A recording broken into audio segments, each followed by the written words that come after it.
Yo, Max Jolliffe. Welcome to the Freetrail podcast, buddy. Thanks for being Man, here. stoked to be here. Thank you. So awesome. Where does the Whoa Max tagline come from? That's your Instagram handle, which is how I discovered you. We'll talk about that in a sec. It's also your YouTube channel. What is that? Yeah, I don't even know. It's just a name. Just it's Whoa a good Max. brand. Like, the shit that I'm doing kind of woes people. So yeah, I don't know. It's kind of fitting. Whoa, Max. So, as I said, I discovered you through Instagram. I was at UTMB. I was like just clicking through some Satisfy stuff, checking out the activations that they were doing there in Chamonix. Came across your profile. I was like, oh, this guy looks interesting. Just gave you a follow. And then I'm like, holy shit, Dylan Bowman just followed me. Like, what the? Right.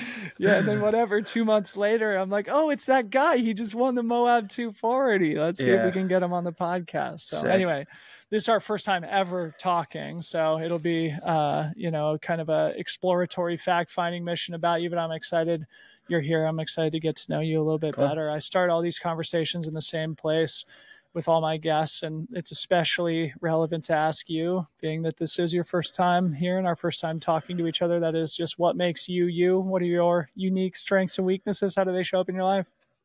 Yeah, so I mean, just to start out, like I feel like I don't have the traditional background that leads to ultra running. Like, I'm not a D1 athlete. I didn't do track or cross country. Like, I didn't even go to college.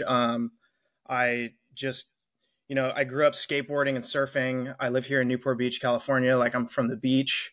Also not a place that's known for producing ultra runners. And, I was never really a talented athlete. I just loved skateboarding and surfing. I was decent at both of those hobbies, activities, sports. And it wasn't until later in my life that, I found running, which led to, marathon running, which led to ultra running. So I guess in that aspect, it's kind of a normal story of how people get into running ultras. But I'm a streaker. I'm a streak runner. I'm on like 1,088 day run streak. I've in the past I've struggled with substance abuse and addiction, and I got hit by a car when I was 14, skateboarding, and I went to the hospital and they prescribed me OxyContin, which led me onto a long road of struggling with opiates, and I became a victim of the opioid pandemic.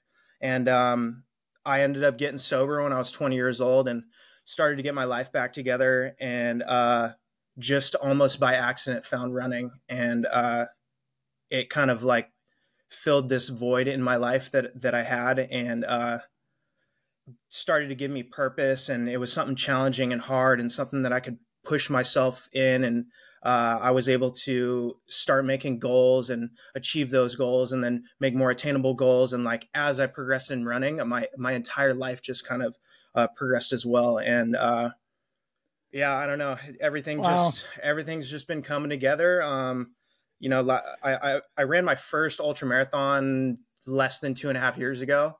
And actually my first ultra, there's some Dylan Bowman lore in my story. My first ultra route, well, remind me to come back to this, but I've only been running ultras for 2.5 years. Like, less than a year ago, I got signed as a pro on Satisfy.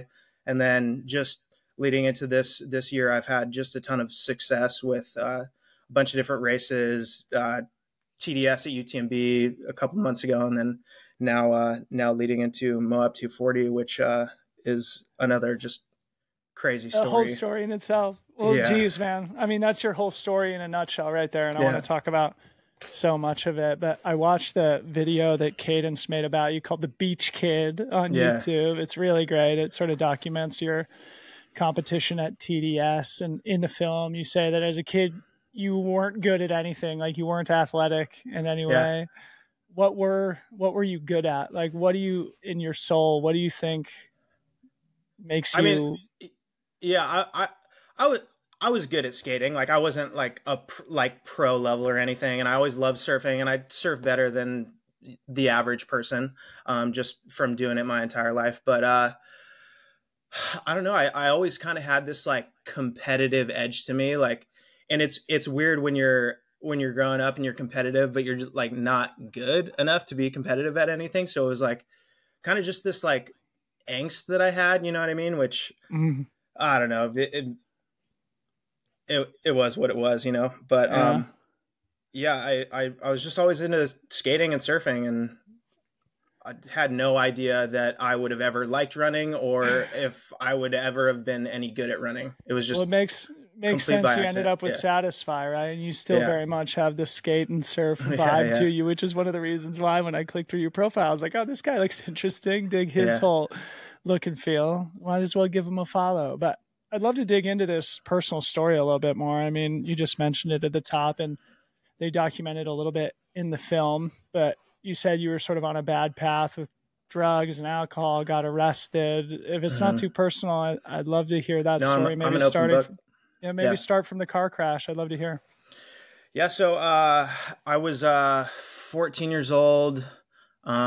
Just headed home one day. My mom had picked me up and she needed to stop at the grocery store, and a bunch of my friends were headed to Etney skate park, and I was in a rush to get home because they were leaving soon. So I was like, I need to just skate home so I can hop in the car with them to go to the skate park. And I was stopped at a crossing intersection, stopped at a light and pressed the button and looked up, had the signal, and I took 2 pushes, and this lady just drilled me going like 35 miles an hour. Both my shoes flew off, hit my face, like my chipped a bunch of my teeth.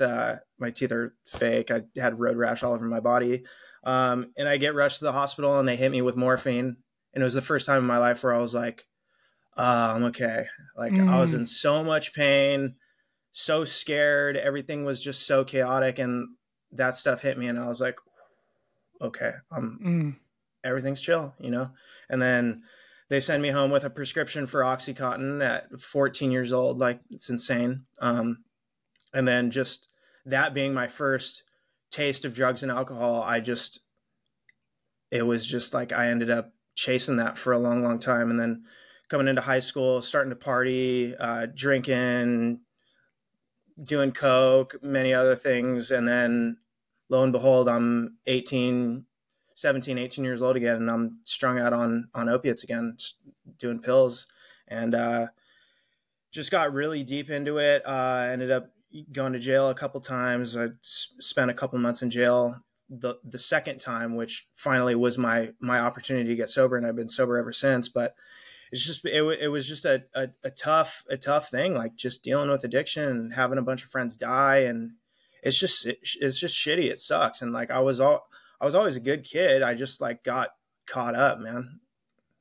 Can you share anything for those of us who are not close to this problem, but who have heard about it, right? Like I've watched Dope Sick, for example, but other than that, like that's the surface level knowledge that I have about the opioid crisis, which I know has touched the lives of hundreds of thousands of people across the country.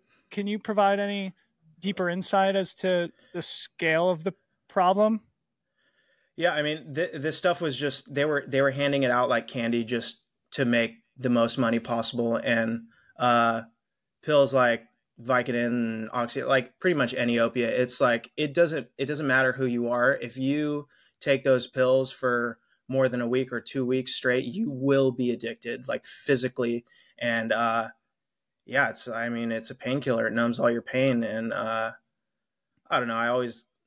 I felt like I was kind of different, and probably had a deeper spiritual need for relief, just being who I am and having such an addictive personality to begin with. And that stuff hit my system, and it was like I was never able to stop until my life was literally burned to the ground. Yeah. Okay, so tell me about that, because from what I've heard, quitting opioids is the hardest thing, and it's like a single digit success rate for people who go into inpatient care. So you're one of the very few success stories to come out the other side. How did that happen?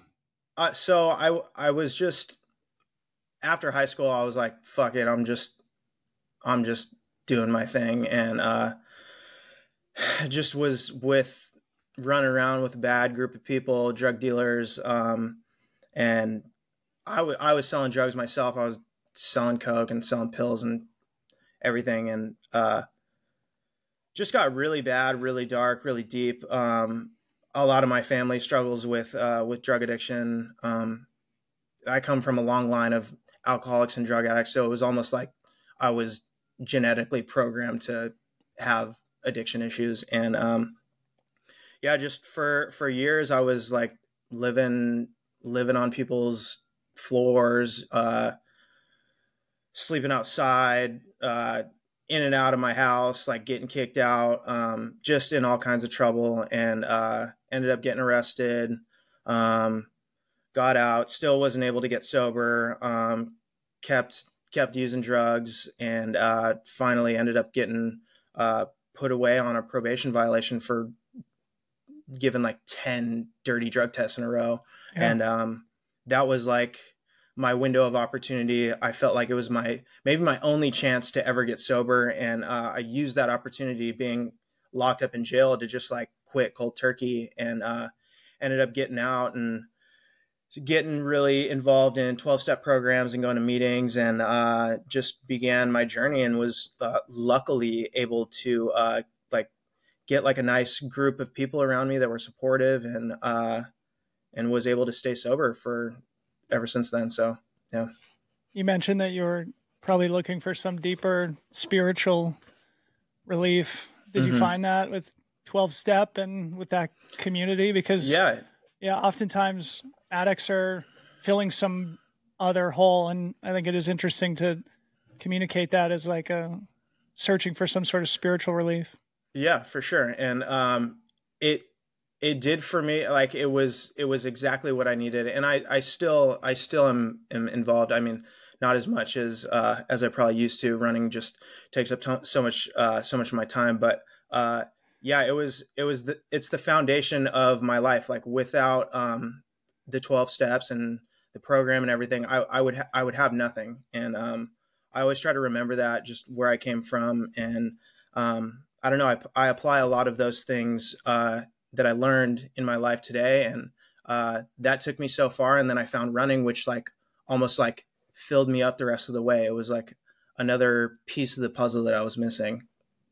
Say more about that. I mean, it seems like this turnaround was a multi-year process, and running was a big part of the metamorphosis. Yeah, it was. So I ended up getting sober. I got a job at this local surf company, and which was just so cool. It was like slowly I started like getting these little things back in my life. I got a job. I started getting my shit together. I mean, still living like completely like a dirtbag, like eating fast food every meal, smoking cigarettes, just filling that spiritual void with other stuff. Yeah, just with whatever I could, And I ended up getting this job at this company, and they had a skate park in the one of the warehouses, and I just like started skating the skate park like every single day, like on my lunch breaks at work, before work, after work.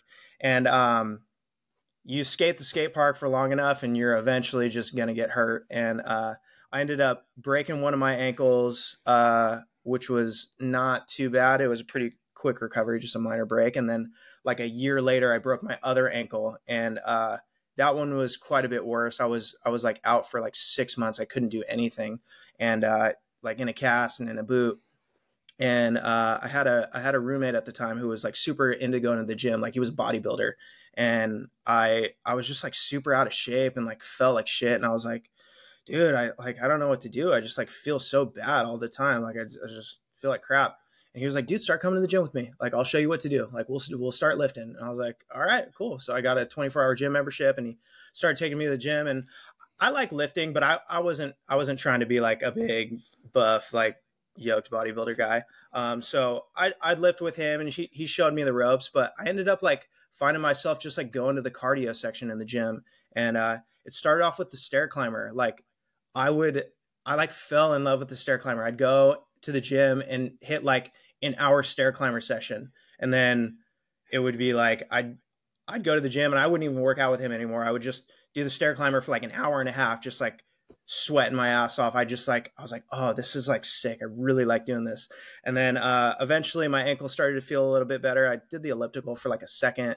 And then I eventually just started running on the treadmill, and then doing the stair climber and the treadmill. And then after a while, I was just going to the gym to run on the treadmill. I was like, what am I doing like with a gym membership if I'm only coming here to run on the treadmill? Like, I'll just run outside. Like, screw this gym membership.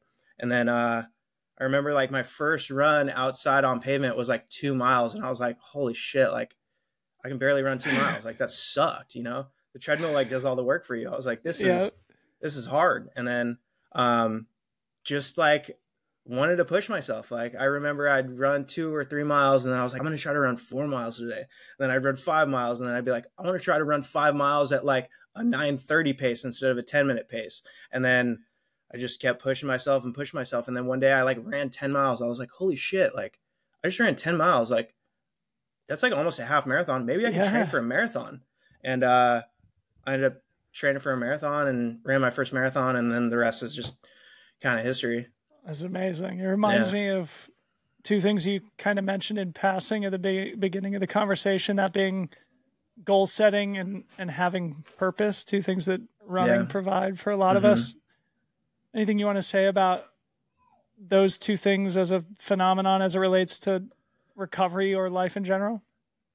Yeah, I think it's super important to challenge yourself and to do hard things. Like I think everyone should be doing hard things. It doesn't even have to be running. It can be skateboarding. It can be learning how to do a kickflip. Like it took me 10 years to learn how to kickflip, like every day trying to be able to do it. And as far as running goes, I mean, it's so easy to like make achievable goals. And like every time you hit one of your goals, it's a win. It's like an ego boost. It's like fuel to the fire. And I just felt that super, super well. And it was like just a super easy thing to progress in. And it was like the first thing that in my life where I was like, felt like I was starting to win and I was starting to progress. And I was like actually getting better and seeing results. And it was all because of like the consistency. And I think a lot of people lack that. And I think it's super important. Yeah. Geez, man, 15 minutes in, I feel like I know you on such a deep level already. I appreciate you being so open about your story. In this film, also, you say that, you know, you'll die before you DNF, and you're like, straight up, I'm never going to fucking quit. And, you know, obviously I could poke holes in that and, you know, point to evidence of people who've said similar things, myself included, but you have not. In the film, I said that, but like, I was in such a rough spot mentally. I had given up, you know? Yeah. Like, I even still suffer from some of that, but like, you can always keep going. Like no matter how hard it gets, like you can take a nap at an aid station, you can eat a donut, you can come back, you can keep going. And I truly believe that. Yeah. But you say in the film, which I just begged the question, that you used to quit all the time, you know, and maybe this is part of your struggles with addiction and getting clean and just, you know, making bad decisions in life. But I wondered if there was any example of a time where you quit, where you wish you hadn't earlier in life, or, you know, what provided this feeling of like, oh, nothing's going to stop me. Yeah. I mean, it was so many instances. It was almost every day. Like I would like tell myself, hey, I'm not going to get high today. And by noon, 1 PM, it was like out the window. Like I had no discipline. And a part of that is just being in the grips of, you know, a disease and illness that I had no control over. But it was like, I ran from all of my problems. I ran from relationships. Anytime that life got hard, I just would run. I would disappear or just avoid anything. Like, that was just me. I just gave up on everything. Had no drive, you know? It's kind of ironic that now all you do is run. But right. Ironically, also, running means that you can't really run from anything, right? You can't hide from anything. Your lack of fitness, your lack of discipline with nutrition or hydration, like, and maybe, it does expose you. Maybe that's just me never wanting to go back there. That I'm going to do everything that I can to like just be the best that I can, you know? Are there any other examples of people who you were close with at that time who've been similarly successful in turning their lives around? Because obviously like self-destructive behavior is like usually shared, especially with things like drugs and alcohol. Are there any friends from that period that are still around? Definitely. Mm-hmm. There was a whole crew of us that we all ran around together, and there was a bunch of other guys like around the periphery that unfortunately a lot of those guys passed away. And but there was like a core group of maybe 5 or 6 of my really, really close friends. And we were all, I mean, we all got sober at different times, and people have slipped up here and there, but today all of us are sober and everyone's still alive, and we're still really close friends. And yeah, it's, you know, we keep each other accountable and we keep each other sober. And Say more about that. I cherish those friendships. Yeah. Because it's almost like the training partner metaphor, right? Like, yeah, maybe without those people, you probably would have struggled in your own journey with sobriety. For sure. Yeah.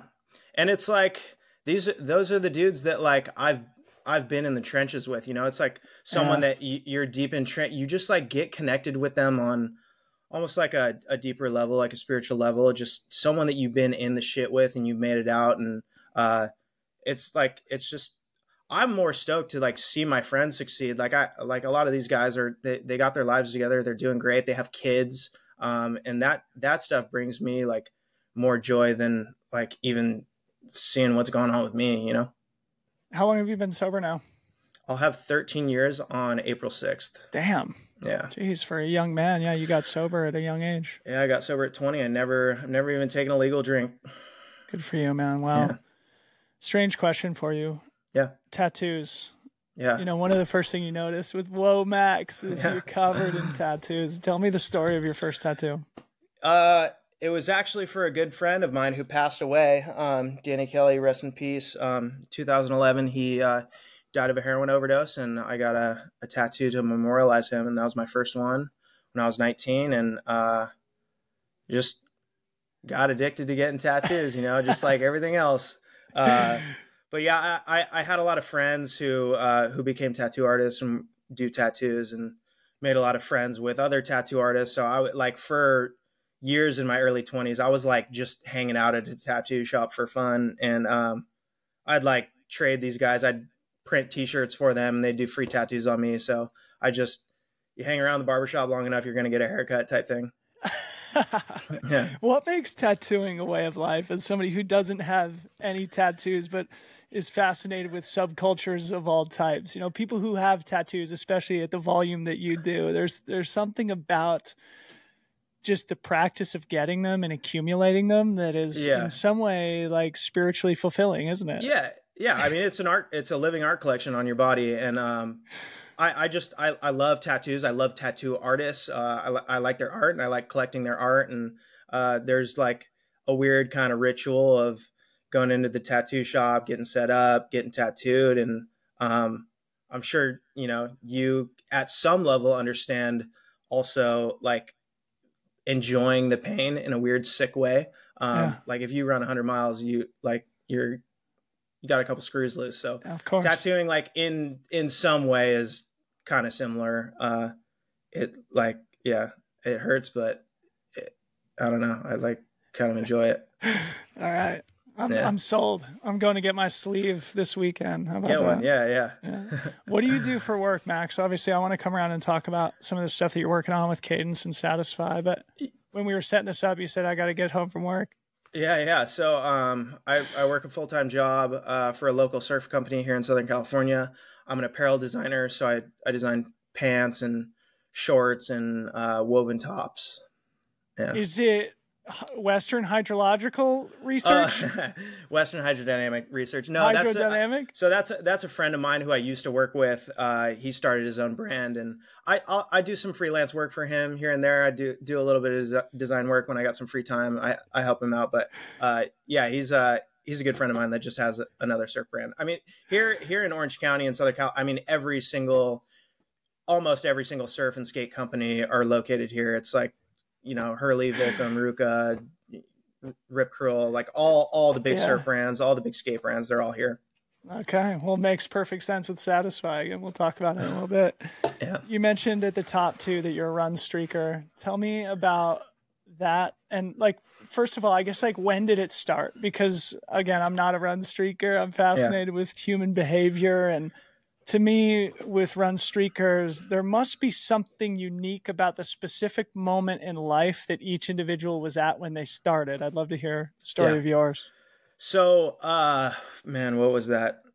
Almost 3 years ago. What was that, 2021?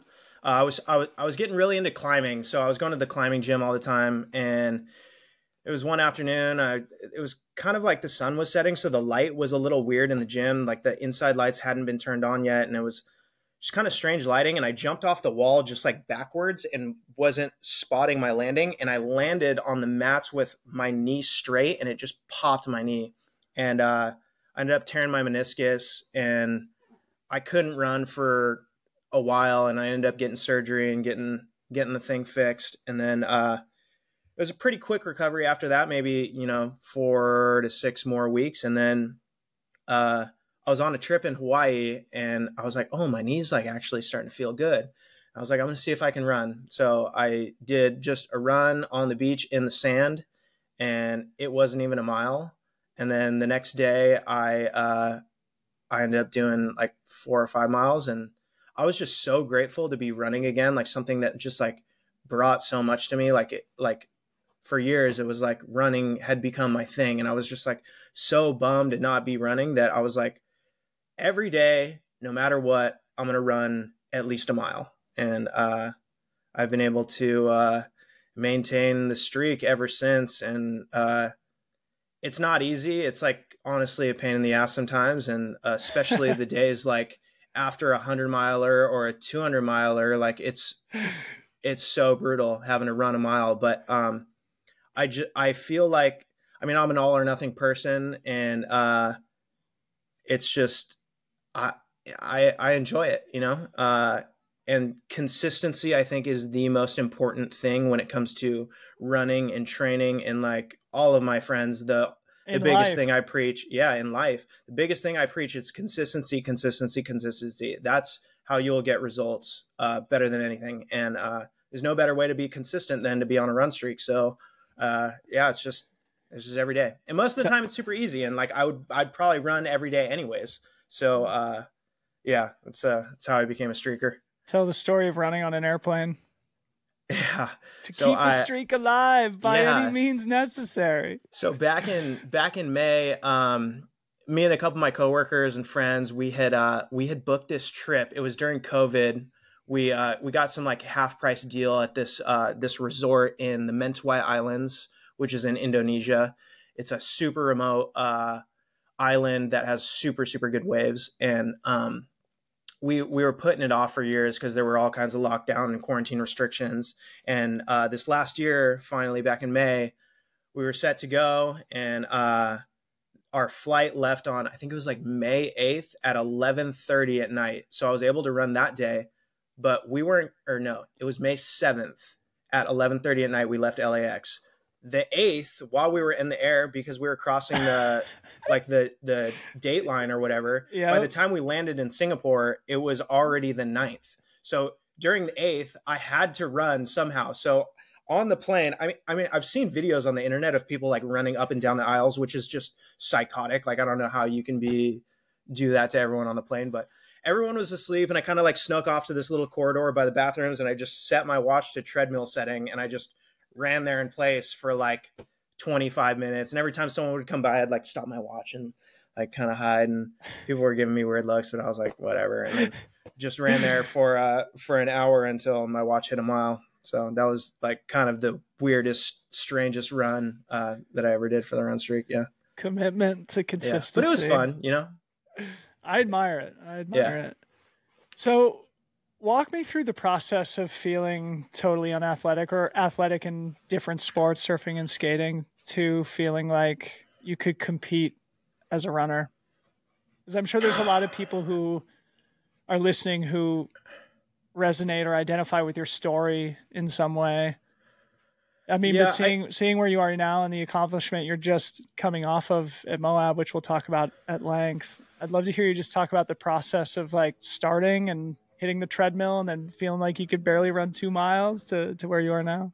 Yeah, I guess it's just kind of that thing. Like, if you can get good at one thing, you can get good at anything as long as you put in the work. And I always skated and surfed for so long, and I got decent at it. And when I found running, I was just like, oh, like I know I suck at this, but I know I have room to progress. I know I can get better. And like, I really just like enjoy it. So I'm just going to keep doing it. And, it was just like kind of that natural progression, just me like wanting to push myself, wanting to get better, like surfing and skating. You just like want to get better. You want to learn new tricks. And it was like just the same thing at running. I want to get faster. I want to run further. And yeah, it was pretty much as that. Is there anything about surf and skate that compelled you to move towards running? Because, you know, oftentimes now it's almost become cliche, and I've talked about it at length like a million times over years, but kind of comparing trail culture to skate culture, surf culture. Obviously, you're somebody who's been deep within all three. Was there anything about the surf skate background that called you to trail? I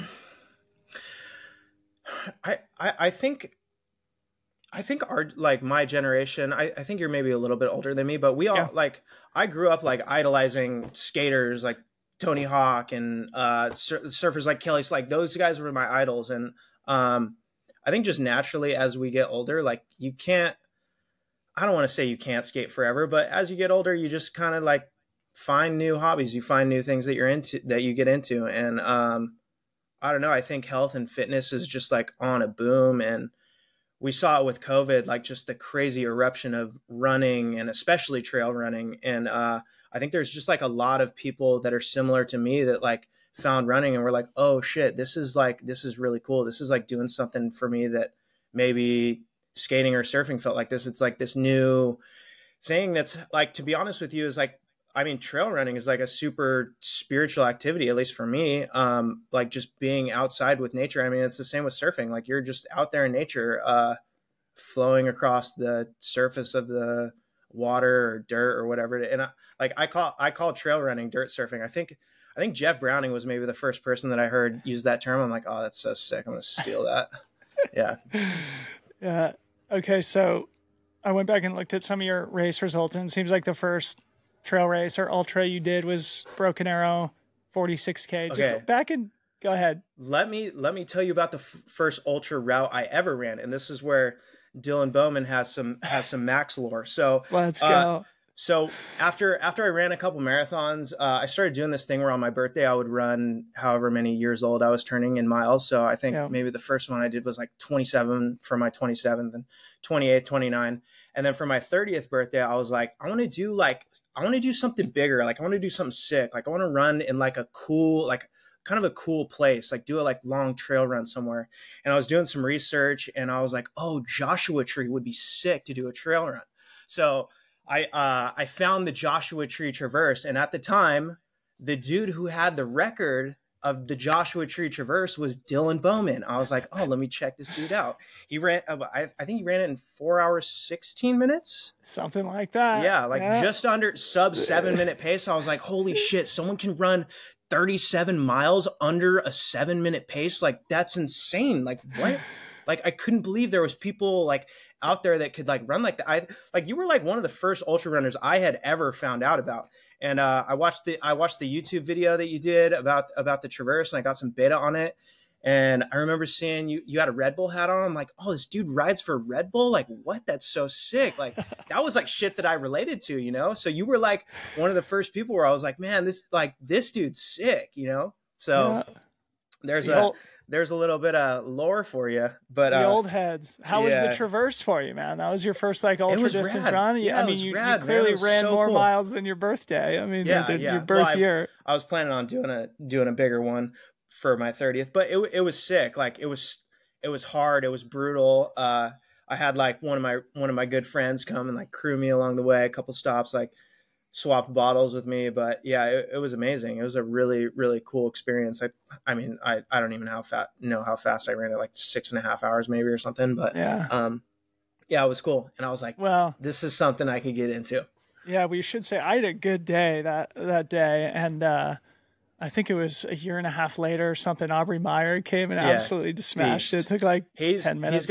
He's got a bunch of crowns up on like my local mountain. And I'm like, dude, this guy's, I mean, there's so many beasts out there. I think Darren Thomas took it from him. And yeah, I mean, you know, I did have some glory days, but you know, these young kids are coming through and it's a different animal at this point. But you know, we can celebrate our achievements along the way. Yeah. But so speaking of which, Yeah, I mean, like you just have mentioned, I think it's pretty clear just from listening to your story that you are an all or nothing type guy. And I think it's also reflected in your running career. Like I said, it seems like the first ultra you did outside of this Joshua Tree adventure was Broken Arrow. And then you went like straight to 100K, then 100 mile, and here you are doing a 240. So maybe just philosophically the value of throwing yourself in the deep end. Yeah, I mean, when you throw yourself in the deep end, that's like when you're forced to learn, you're forced to grow. And I just kind of got talked into Broken Arrow. Like it was a bunch of friends from Satisfy who were all like, hey, let's we're all running this race, like you should come. And I was like, okay, like sick. Like I just wanted to hang with these guys. And like didn't want to miss out on the fun, and ended up going to Broken Arrow. And I didn't have like an incredible performance. I don't even know what top 60, top 100 or something. I don't know. But it was like, after I ran that race, I was like, no more road marathons. This is what I'm doing. Like, this is sick. I just like fell in love with trail running. And then I don't know how, like almost a year after that, I was like, I want to do 100K Black Canyon. I was like, that looks like a cool, sick race. And I knew it was competitive, but like it was a stacked year. I think Costalis won. I think Costalis won. Tom Evans running. Yeah, I was like, I'm like lining up with like all these like people that at the time I didn't even know who they were, but just like monsters. And I think I did okay. I finished like top 50, and I had trained a bunch for that race, and I was like, oh, okay, that's like a decent result. Cool. So were you starting to think about things competitively at this point? Was there starting to be a glimmer of a vision as to what you would be able to accomplish? Yeah, kind of. I mean, every race that I signed up for, I like had some super conservative expectations of how I would do, and I would always just like exceed my expectations and blow myself out of the water. I'd be like Black Canyon shooting for like 12 hours or 11 hours and finish like 10 hours. And then like Broken Arrow, I was just like trying to finish, and I beat all my friends who I was running with. I was like, oh crap, like I'm actually doing pretty good.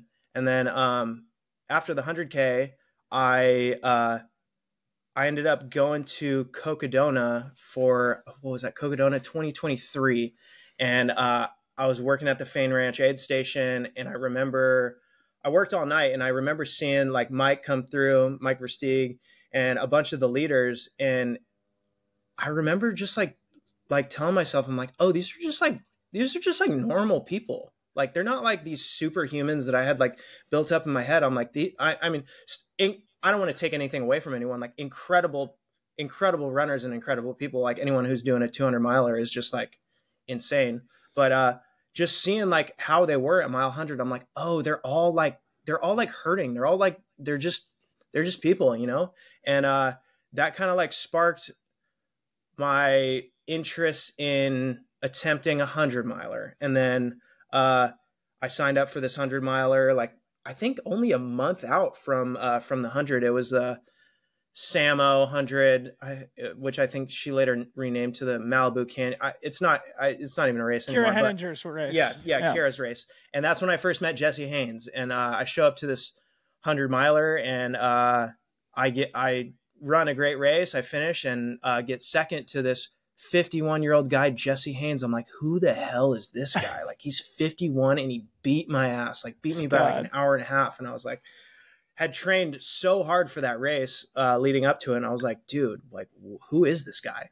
And then I was lucky enough to kind of become friends with him and raced with him a couple more times just over this last year and got really close. And, a year ago, I was watching the stream of Moab 240 2023, and Jesse Haynes wins the race. I'm like, dude, that's my guy. And Sally McRae, also from Orange County, wins for the women. I'm like, dude, that is so sick. I got to do that race. And I signed up and hit the lottery, and I was like, holy shit. Like, when the registration came through, I was like legitimately scared. I'm like, what the fuck did I just do? We're doing it. I got to run 240 miles an hour. Yeah.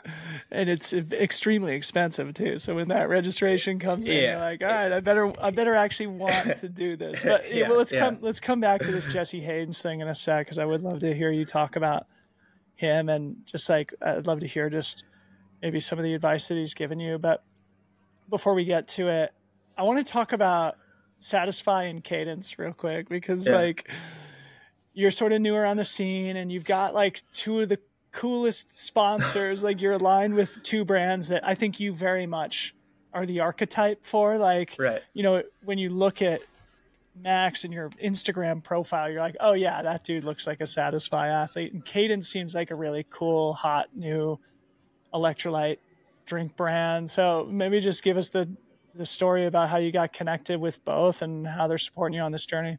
So Satisfy, I got connected with them. It was like 2018. They were like looking for models for like some shoot around New York City Marathon, and I just like DM'd them. I was like, hey, like I don't live in New York, but if you guys end up doing anything around LA Marathon, like hit me up. Like I'm down to help out, do whatever. And like 6 months later, how'd you learn of the brand? Like that I guess indicates that you were aware of them or that you were a fan of the brand.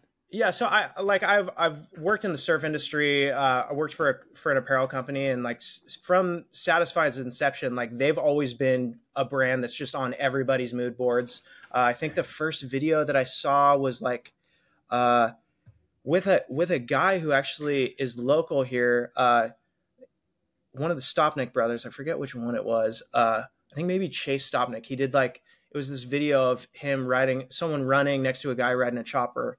And I was like, whoa, that's like, no one's, I was like, I've never seen any running brand do like something sick, like a motorcycle. Like I was like, what the hell is this brand?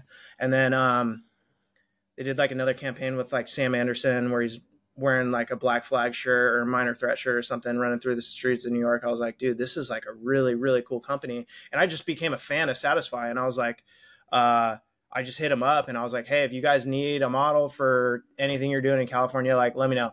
And like 6 months later, they ended up hitting me up in the beginning of 2019. And I did a photo shoot, and we did a videos for their running technology capsule. I think it was like right after the one Jamil did with them, like out in the desert. But yeah, ever since then, I just like stayed connected with them. They just started sending me gear, and I was on the Running Cult member program, which was their kind of like amateur influencer kind of team that they had for a minute. And then they ended up a year ago, right around November, December, signing me on as a pro athlete after I had gone to Saddles and signed up for the 50 miler the night before and somehow won. I think they were a little impressed by that. Tell me about Cadence, because I've followed both the founders of Cadence for a long time from their other projects, both Daring Foods and Represent, the apparel brand. How'd you get connected with those guys? Ross and George, they're super cool. This is like an even crazier one. Every year, at least for the last couple of years, I just volunteer at my local marathon, OC Marathon. I got connected with like a pacing group, and they hit me up and asked me to pace like usually a mid 3 hour time zone. And I think it was not this last year, but the year before, maybe 2023, there was this kid in my group that was wearing a Satisfy singlet. His name's Alex Lopez. And I was just like, oh, you're sick. Like we were just talking the whole race, and we just followed each other on Instagram and kind of stayed connected. And then 6 months ago, he reached out to me. He's all, hey, there's this like new hydration company called Cadence. We'd love to like send you some stuff and see if you like it. And that was like the intro. Like I didn't know anything about Cadence. I think somehow Ross had found out about me. Like I maybe just like found me on Instagram. But he was like really into me and what I was doing, and inspired by just my daily run streak and starting to gain momentum and win races. And he just felt like I was a good fit for the brand, so they ended up signing me as their first pro athlete. Dope. And they made I just feel like super lucky and grateful that like both of these like super rad companies. I'm like, I feel like I don't deserve it, but I'm just like, I'm a fan of both of them, you know? So cool. And they made a great video about your run at TDS, which I'd love to hear about next. I'll make sure to link to it in the show notes. So with that as the prompt, the beach kid goes out to the Alps and makes a 95-mile journey from Courmayeur back to Chamonix at the 2024 TDS. Tell me about that experience before we talk about Moab. So after I had won saddles and I got signed on Satisfy, I was like just riding the momentum, and I signed up for Sean O'Brien 100K, which I ran with Jesse. I won Sean O'Brien 100K, and then I was like, I got to keep the momentum going, like no breaks, just straight into training for the next one. I signed up for the inaugural Leona Divide 100-miler. All of these races put on by Kira Henninger, and I show up at Leona and I win Leona, and I'm like, all right, this is sick. Like I'm starting to progress. I'm starting to do well. The next step is like doing something way out of my comfort zone, and that was a 100-mile race in the Alps, 30,000 feet of vert in the mountains, like totally opposite from where I come from, like flattish desert, coastal trails, and just trained my ass off for that race. And it was cool just being out there with the whole Satisfy team. Like all the pros ran different races at UTMB, and it was just an incredible time, like supporting each other. And TDS ended up actually being really good, a really good training for Moab. And I learned a bunch. And like, dude, the first night during TDS, both my headlamps die, and I'm luckily running with Jason Schlarb, who I kind of just met for the first time, but I knew of him. We'd talked on the internet, and he had this super bright headlamp, and I was just like kind of hanging on to him for dear life until we hit this big climb at mile 30, and he just dropped me. Like that guy had another 2 gears that didn't exist in my legs. I was doing pretty well for the first 50K, first third of that race, and then the climbing, it was tough. I mean, those it's not easy to simulate from those mountains. Southern California Are insane, and just kind of lost my legs, and there was a section I ran out of water, and I just started to hit the wall, and around the halfway point in Beaufort, I was like mentally just done. I'm like, I'm not even racing anymore. Like so many people had passed me and just like took the wind out of my sails. I was like, dude, I got to be in like 50th or 60th place. Like I was probably like close to the top 10 for the first 20-25 miles. And so many people had passed me that I was like, dude, like I just like got down on myself. And my girlfriend at the aid station was like, hey, like if you can't run uphill and you can't run downhill, just run the flats. Quit feeling sorry for yourself. Like, get back out there. You're not quitting.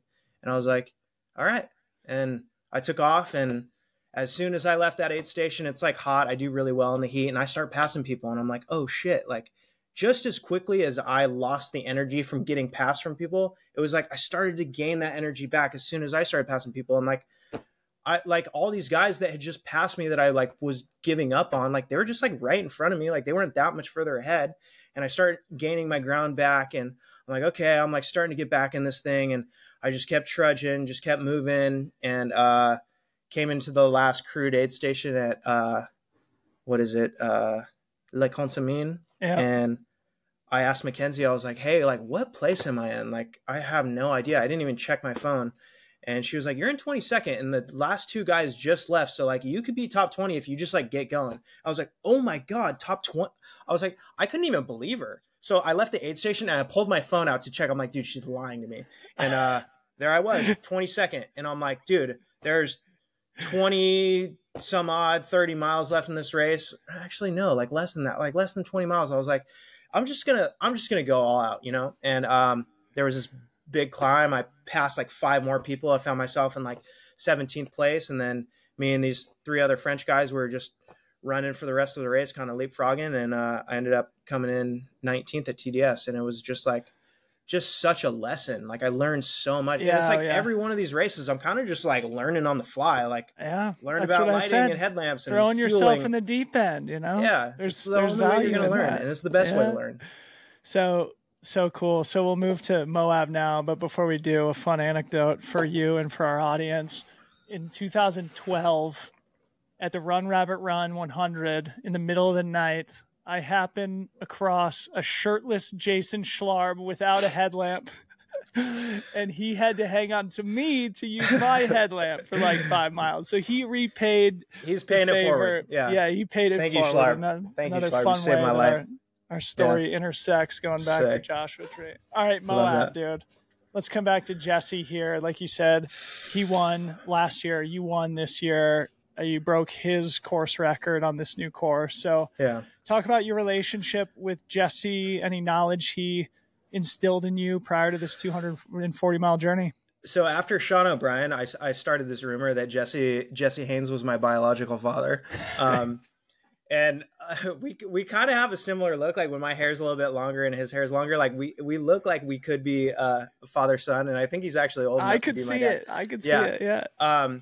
But yeah, just like meeting him, he's just like so cool. He's so nice. He's always willing to give advice. And I just, as soon as I signed up for Moab, it was like during the race at Sean O'Brien, I'm like running with him, like picking his brain, like, okay, so what about Moab? Like, can you tell me like, what was this like? What was this like? And like, he was just gave me free knowledge, just out of the kindness of his heart. And over the last year, we've become close friends. We do training runs together all the time. And he was just kind of like my biggest inspiration to sign up for Moab. I'm like, holy shit, like this dude who lives where I live, like he's from Orange County and he won the Moab 240, like the ultimate race. And as soon as I got the registration notification, my mind was just like, I need to run as many miles as I possibly can for this entire year. Just try to be as consistent as possible. And I hit like probably, aside from maybe 3 or 4 weeks this year, I hit over 100-mile weeks for the entire year, just high volume. I mean, obviously the different races along the way, I was focused on other things and put in like a huge block for TDS with a ton of vert. And I think that was like a really, really good base and test going into Moab. But there were so many unknowns, and I just tried to be as prepared as possible. Like I was just a sponge, watching videos, asking people, trying to get beta, like anything that I could learn to try to like give myself an edge against Harry, who's a weapon in the 200s. Like I knew I had tough competition. Yeah. Harry Subertus is who you're referencing, who ultimately finished second. We'll come back to talk about him in a second. But yeah, I mean, like, I don't know. It's hard to know like what to ask about with these 200 plus mile races. And, you know, we don't need to spend a million hours just like going through every single detail. So if there's like 1 or 2 or 3 things that like really stick out in your mind in terms of like, especially in the, call it like the first half or middle of the race where things are starting to get like hard of moments that happened or things that you learned or just like really poignant, powerful spiritual moments in the race. Yeah. So, I mean, from the jump, it was pretty much me and Harry. I mean, I think there was one other guy, Taylor Morris, who was leading with Jesse last year. And I know he had a rough go last year. I think he dropped later in the race, and I know he had one DNF prior. So I was kind of expecting Taylor to be up there in the mix with us. But I think he was just like focused on completing the race this year, which he did. Congrats to him. That it ended up just being me and Harry from the jump, and Harry took off like the first like 20 miles. Like he was dropping me. I was like, dude, this is going to be tough. And ended up at like around mile 20, catching up to him. And we ran a bunch of miles, probably like 20 miles together. And one of the most memorable moments of the entire race was at sunset that first night in the Canyonlands area, just the most beautiful sunset. And I looked at him and I'm like, Harry, this is just for me and you, man. This is so sick. And obviously like talking to him, getting to know him was super cool. I mean, to me, he's like a legend in the sport, and just kind of getting to know him and hear his story. And like, I congratulated on him on his year that he's had this year. I mean, winning Cocodona, winning Tahoe, getting 4th at Bigfoot despite an injury, and then going into Moab. I'm like, dude, you've had the craziest year ever. It was just an honor to run with him. And at mile 40, he had to stop to grab his headlamp out of his pack, and he was like, hey, I'll just keep going. I'll see you later. And I didn't see him for another almost 100 miles. And I was leading the race for a long time. And yeah, he ended up catching up to me the second night, right around, what was it, Dry Valley, so around mile 140. And then it was a battle. I mean, the entire race was a battle. I think the most distance I had on him was maybe like 6 miles around, what was it, the island or Bridger Jack, maybe around 80, 95 mile mark. I had a couple miles on him, but he came back, and the last 100 miles was just the craziest battle. Take me into the moment where he catches back up to you in the second night after being in the lead for 100 miles. I imagine that is either incredibly motivating or incredibly deflating. Yeah. At that point, I didn't even know. I wasn't even feeling anything. I was just like in the trenches. I was hurting so bad. And we had just finished this section, leaving Monticello Lake. My watch had died. It was just like a super rocky, like not a ton of vert, but just like downhill, just like quad beating, just super rocky 4x4 trail, really, really tough section. And I ended up like pretty much walking it in the last like mile and a half. And I get to the van, he was just like right behind me, and I got my first sleep right there at that aid station. And then when I woke up, I got like a 40-minute nap. And when I woke up, my crew was waking me up like, hey, Harry just took off, so let's get going. Or Harry was getting ready to leave, so they woke me up and they were getting me ready. And we left that aid station, and I was like, I don't want to be in the lead anymore. Like, it's so stressful being in the front. Like, you have no idea, you have no information on who's behind you, how far they are, and then the guy behind you is like, they can just cruise into the aid station and be like, oh, how long ago did so and so leave? And they're like, oh, 5 minutes or whatever. So it was kind of a relief to not be leading after the last 100 miles or so that I led. That's crazy, man. Yeah. And it speaks to different psychologies of athletes. Some people thrive being the rabbit and love being the person in control who's kind of dictating the pace. Yeah. But I'm like you, man. It's like, it's nice to also have the information edge and to know exactly how far ahead they are and to not feel the pressure to lead. Yeah, and it was cool. We each led pretty much equal distances, so it all ended up working out. I mean, I enjoyed pushing the pace in the beginning and going up that first mountain, Shea Mountain, but he caught me, and I was like, all right, I need to just chill and stay on him and just keep him within eyesight. Like, that was my plan leaving Dry Valley. Was that Dry Valley? Yeah, Dry Valley. I was like, I just need to keep him in my sights. I told my pacer Mark, I was like, dude, like, let's just stay with him. Like, let's just keep on him. And hung on to him until the next aid station. And then he got a little bit of distance on me. I had to sleep again at Road 46, another 40-minute nap. And then leaving that aid station was when I had like my toughest sections. And he ended up putting quite a bit of distance on me. I mean, from what I heard, he had like 15 miles on you with 200 at mile 200. So with 40 miles to go, he had like a 15-mile gap, which by most estimates would be a comfortable lead. Talk me through what happened. What happened between 200 and 240? Yeah, it was almost an impossible lead. I didn't know if I had any chance. So the La Salle mountain section was just so rough for me. There was one section that was like kind of leading up to the mountains. What was the aid station? Pole Canyon. So me and my pacer, Matt Shapiro, great photographer, great friend of mine, so stoked to have him with me for these hard miles. But Road 46 to Pole Canyon, we did some run-in, we were moving well. And then Pole Canyon to Geyser Pass, that's a 15-mile section. And it took us 15 hours to move those 15 miles. Like, it was the hardest miles I've ever had in my entire life. I mean, these mountains, like, they felt like they were never going to end. The trail was like loose rock, steep climbs, like all covered in aspen tree leaves. Like, it was just the toughest. Like, it was so hard. I didn't have a watch. He didn't have a watch. Like, somehow we only brought one headlamp.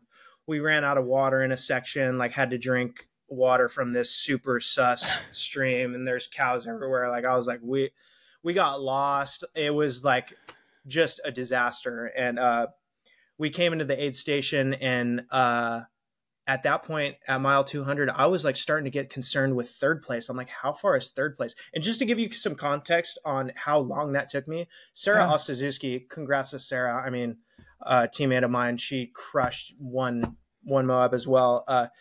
Her and Jeff Browning, I think, did that section in 12 hours, and it took me 15 hours. So they had a 3-hour faster split just in that 15-mile section. So that was by far my How in the hell hardest. could 15 miles take anybody 12 hours or 15 hours? It's that hard?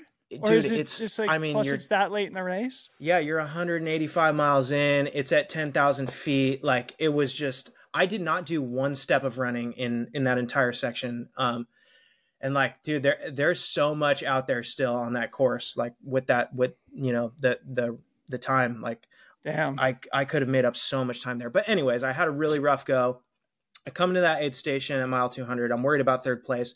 And every aid station that I'd see my crew at leading up to that, it was like, I would come in and my legs would be so shot that I was like, I mean, Dry Valley, I was like, I don't know how I'm going to move for another 100 miles. Like, my legs are so gone. And I'd look at my quads and they'd be like, my muscle fibers would be like fluttering. And I'm like, dude, I don't know how my legs are going to come back. And I'd sleep for 40 minutes and I'd wake up and I'd eat some food and get hydrated. And like, somehow, like, just by a miracle, my legs would be good enough to just make it to the next aid station. And then the same thing would happen to me. I'd have to lay down and take another nap, and I'd wake up and I'd be like, okay, I think I can keep going. And coming into Geyser Pass, I think I asked my crew, I'm like, how far is Harry? And they didn't even tell me.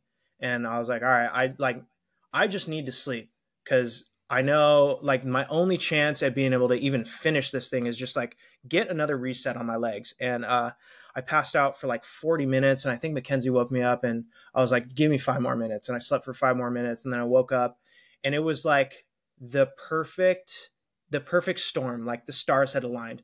I wake up to this video from Cam Hanes, like the most inspirational, like, craziest speech that I could have ever heard. Like, him talking about legacy and what's my story going to be. And I'm in second place at the Moab 240. And like, this is it. This is my chance. And Cam Hanes, a finisher himself. Yeah. And like, talking about, he's like, I know you're in pain. And I was like, dude, he knows. Like, he's done this before. And my mom's feeding me this like chicken quesadilla that's just like oh my God, the best tasting quesadilla that I've ever had in my life. I had caffeine tapered for like a month leading up to that. I had my first big cup of coffee. I get up, my legs are starting to feel better. I put on some different shoes, and I leave that aid station just with a fire lit under my ass, and I'm running again. And the adrenaline's pumping, and there's just this slight climb up, and then just a perfect, just buttery dirt road, just gradual downhill for miles. And then that dirt road hits this blacktop, and it's just like another nice downhill. And my legs just like slowly started warming up, slowly started coming back, and I'm picking up the pace. And I check finally I get service for the first time in so long during the race, and I checked the tracker, and I'm like, okay, I see I'm 15 miles behind Harry. Little do I know, back at the aid station, he had left 5 hours prior. So I'm like, I'm way behind. And I'm looking, and he's just like a couple miles out from Porcupine Rim, the last aid station, but I see that he stopped. He's moving 0 miles an hour. I'm like, okay, 15 miles down. I know he stopped. Like, I need to just like go push as hard as I can and try to make up some of this distance. And I figured, like, if it was if I had like a mile or two distance between me and him, like going into that bike path, like, I'm like, I could just grit my teeth and just run it out as fast as I can, sprint finish, like pretty much what happened last year. And I was like, my only chance is going to be if I push as hard as I can right now. And I started moving. By some miracle from God, like, my legs just like came back, like all my pain went away, like the adrenaline was hitting. I'm like, this is my chance. That Cam Hanes pep talk, bro. Yeah. And then I check the tracker, and I'm 7 miles out, and then I keep running. I'm hitting 11-minute splits, 11:30, hitting 10s, and then I check the tracker again. I'm 5 miles out. I'm 3 miles out. I'm a mile and a half out, and then like that's when it starts to hit me. I'm like, holy shit, I'm gonna get him. And by this point, he had passed through that aid station, but he was moving super slow. And I saw he was stopped again. I'm like, oh, I wonder what's going on with him.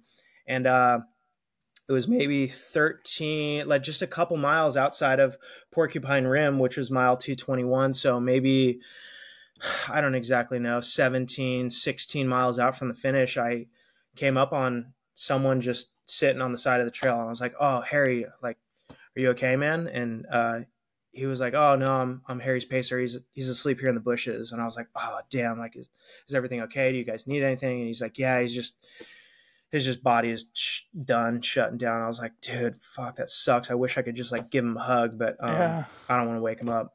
And he was like, yeah, just keep on going, man. You're crushing it. And that was it. And I passed him, and I just kind of slowed up the pace because I didn't want to trip or fall. It was pretty technical that last like 10, 15 miles. And I just started crying, man. And you made it, dude. But just the Hail Mary, just a miracle. Somehow I was able to pull it off. Have you meditated on your life story at this point? Because I mean, as we begin to wind down, I mean, it's quite an arc that you've lived, you know, from a youngster getting addicted to drugs and being on the wrong path, and now like winning one of the biggest long course, like 200+ mile races in the world. Like, it's a pretty wild story you've lived. I mean, it like is the hero's journey, you know. Like I had a film crew. It's all documented. We're making another film on Moab. Tyler Wolter and Cole Becker. Shout out those dudes. They're amazing filmmakers, and it's just going to be an incredible, crazy story. Like we couldn't have written it any better. And like, it's like I almost like see this happening to me, and I like can't even believe that it's happening to me. And like my entire life has led me to this, and like somehow I was able to pull off the impossible. It was like David and Goliath story, like me going up against just a legend like Harry and being able to somehow pull it off. It was, I don't know. It's just, I don't even really have words for it. It's incredible. Shout out to Harry. Yeah. He did all four, the quadruple crown of 200 milers. I think they call it the Grand Slam or something. Yeah. The Grand Slam. Crazy year. He you guys are the man. Famously passed Jeff Browning very late in the Cocodona 250 earlier this spring. Now he's on the other side of the equation, I'm sure. Also, have you guys had a chance to interact since the race? We saw each other at the finish line, and we had a chat, and I was hanging out waiting for him to come through, and I talked to all of his crew. I mean, they're great people. He finished and proposed to his girlfriend, which was like just so cool to see. But yeah, I mean, they're all great people. Yeah, nothing but love for him and all those guys. Yeah. Well, Max, you're the man, dude. I'm so glad to have you on the show and get to know you. Before we wind down, you pulled off the impossible mile too. I was just looking at your Strava. Yeah. The streak continues. You shuffled through a 1 mile run the day after you finished. You savage. It's like 14-minute pace. My toes hurt so bad. I mean, just 14-minute pace. I mean, that's not even that bad. Yeah. I mean, it's 200-mile pace, you know? There you go. Yeah. Well, again, great to get to know you. Super, super appreciate all your time. I end all these podcasts with the same question for everybody. That is just, who is one person that you admire? It can be inside or outside of sports, living or dead. Why do you admire that person? I don't know if I can just pick one. I'm going to have to go with a couple here. It's dudes like Harry that are just, you know, that push me, inspire me. I mean, Jesse Haynes, guys like that, guys like you that, I get into ultra. Like I see the documentary of you at Hard Rock and like just you not giving up and sticking through. I mean, that's the shit that fires me up. Like people like you guys, just people in the ultra world and people that I've been racing with. The people around me are the ones that inspire me the most. Yeah. Oh yeah. Max, thanks so much for coming on the show, buddy. Thanks, Dylan.